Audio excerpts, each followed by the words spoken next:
جب ہم بات کرتے ہیں اسٹیبلشمنٹ یا فوج کا نام لیتے ہیں تو کہتے ہیں یہ غدار ہیں. چلو بھائی ہم آپ کا نام نہیں لے رہے. یہ ہندوستان کی فوج نے یہ کچھ کیا؟ یہ افغانستان کی فوج نے یہ مینڈیٹ چوری کیا؟ یہ ایران کی فوج نے یہاں پہ مینڈیٹ چوری کیا؟ یہ امریکہ کی فوج نے مینڈیٹ چوری کیا؟ چلو فرض کر لیتے ہیں ایک منٹ کے لیے یہ ہندوستان کی فوج نے آ کے یہاں پہ ڈبے چرائے, یہاں پہ ٹھپے مارے, یہاں پہ لوگوں کا مینڈیٹ چرایا. اگر اس نے چرایا تو پھر تم کس بلا کی دوا ہو جو یہاں پر بیٹھے ہوئے؟ تم کو جو یہ تنخواہیں مل رہی ہیں, تم کو جو یہ مراتیں مل رہی ہیں, تم کرنلوں سے لے کر جنرل جو یہ یہاں پہ ٹھاٹھے مار کے گھومتے ہو, عوام کے ٹیکس پر تم لوگ جو پلتے ہو, عوام کے ٹیکس پر کھا کھا کر تم جو ہے کلو کے حساب سے نہیں ٹنوں کے حساب سے تمہارا وزن بڑھ رہا ہے. کیا اسی خاطر تم کو یہ تنخواہیں دی جاتی ہیں کہ تم عوام کے مینڈیٹ کو چرا کر اور اس کو ان لوگوں کو دے دو جن کو اس کے گھر والے بھی ووٹ نہیں دیتے؟ بلوچستان میں ایسے لوگ کامیاب کرائے گئے ہیں جن کو ان کے محلے کے لوگ پہچانتے بھی نہیں ہیں, جن کو ان کے گھر والے بھی ووٹ نہیں دینا پسند کرتے. وہ آج آ کر ہم پر حکمرانی کر رہے ہیں. یہاں پر اس ملک میں جو خوشحال طبقہ ہے یہ وہ اسٹیبلشمنٹ ہے جس کے 7 پشتیں جو ہیں آباد ہو چکی ہیں اس ملک کے لوگوں کے ٹیکس کے پیسے کھا کھا کر. لیکن اس ملک میں کی عوام آج بھی بدحال, بے روزگار, ایک وقت کی روٹی کے لیے محتاج ہے. یہاں پر جب ہم بات کرتے تھے کہ جی ہمارے لوگ اٹھائے جا رہے ہیں, مسنگ پرسنز کی جب ہم بات کرتے تھے لوگوں کو ہماری بات کا یقین نہیں آتا تھا کہ کیسے لوگ مسنگ ہوتے ہیں, کس طرح لوگوں کو اٹھایا جاتا ہے. ہم جب اسمبلیوں میں یہ تذکرہ کرتے تھے, اس کا ذکر کرتے تھے, لوگ ہم پر طنز کرتے تھے. آج یہی صورتحال جس کی ابتدا بلوچستان سے ہوئی تھی, ہم اس وقت بھی کہہ رہے تھے کہ خدا را اس کو روکو, ہمارے بچوں کو جو اٹھایا جا رہا ہے اس کو روکو. کسی نے ہماری بات نہیں سنی. آج ملک کے کونے کونے میں آپ لوگوں کو جو ہے مسنگ پرسن کی صدائیں سنائی دیتی ہیں. عید کے پرمسرت موقع پر لوگ عید کی خوشیاں مناتے ہیں, عورتیں بچے عید کی خریداریاں کرتے ہیں, جشن مناتے ہیں لوگ عید کی خوشیاں میں. رشتے دار ایک دوسرے کے گھروں پہ عید کی مبارکباد دینے کے لیے ایک دوسرے کے گھروں پہ جاتے ہیں. بدبخت ہم قوم ہیں جو ہماری مائیں بہنیں عید کی خوشی کے دن بھی سڑکوں پر اپنے پیاروں کو ڈھونڈ رہی ہیں. بدبخت ہم قوم ہیں جو عید کے جب قربانی کی عید ہوتی ہے لوگ دمبے کاٹتے ہیں, دو بکرے کاٹتے ہیں, لوگ گائے اور اونٹ کاٹتے ہیں, ذبح کرتے ہیں.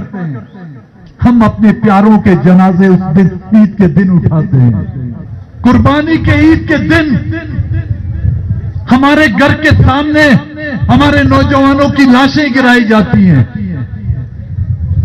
اور پھر بھی ہم سے توقع کرتے ہیں کہ ہم خاموش رہیں.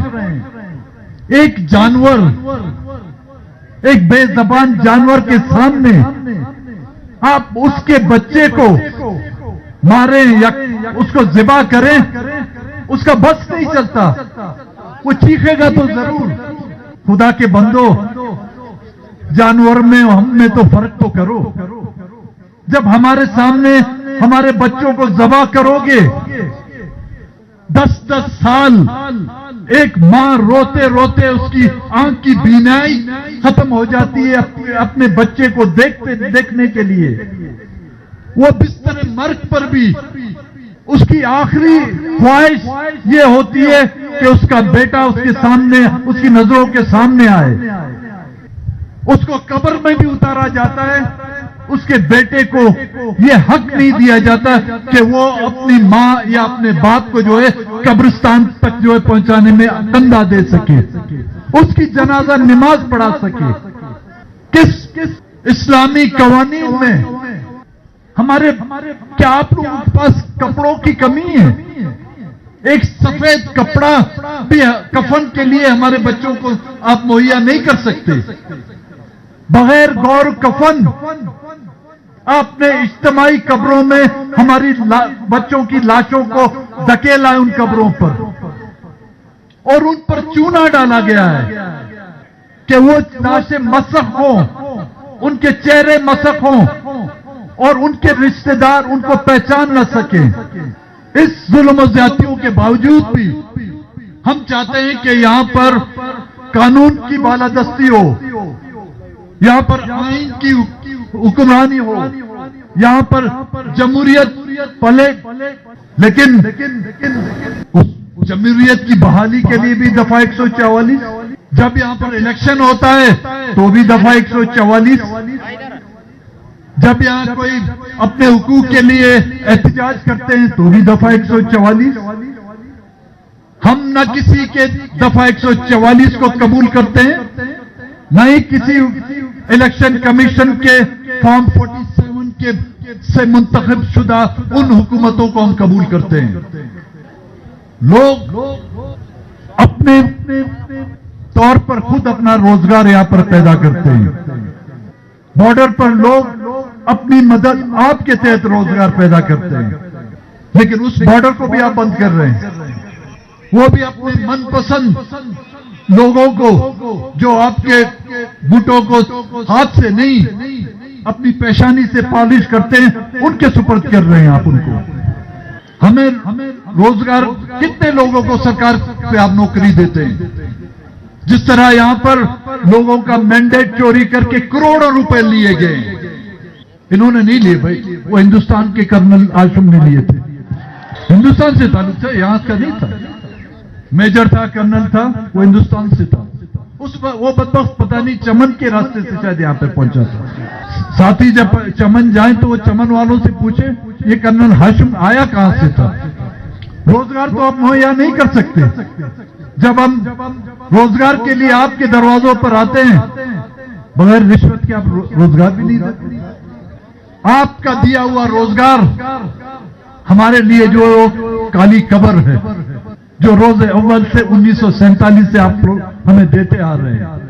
یہ امید رکھتا ہوں کہ ہماری یہ تحریک نہ کہ صرف بحالی آئین، جمہوریت کی پاسداری، بلکہ قوموں کی بنیادی حقوق، ہر قوم کو اس خطے میں جو وہ قوم آباد ہے وہ قوم اس خطے کی مالک قرار دی جائے گی.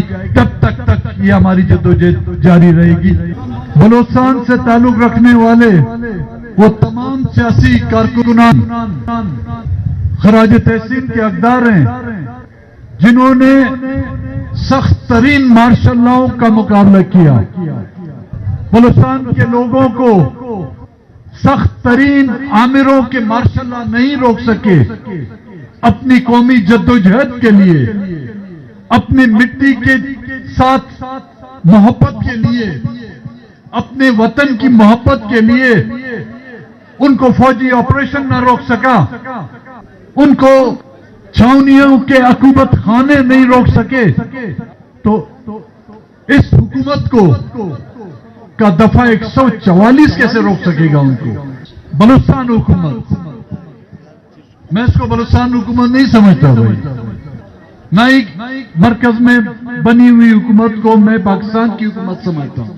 یہ اسٹیبلشمنٹ کی حکومت ہے، یہ فارم 47 کی حکومت ہے، یہ ایک نام نہاد الیکشن کمیشن کی حکومت ہے جس کو 8 فروری کو مینڈیٹ چوری کر کے آپ ایک مرغی چور کو تو گرفتار کر سکتے ہیں، آپ ایک بکری چور کو تو گرفتار کر سکتے ہیں، آپ ایک موٹر سائیکل اور موبائل چور کو تو گرفتار کر سکتے ہیں، خدا کے بندے انہوں نے ملک کی عوام کا مینڈیٹ چور کیا، مطلب کسی کو اس کی حق کی رائے دہی کا جو اختیار دیا گیا تھا وہ چوری کیا گیا ہے۔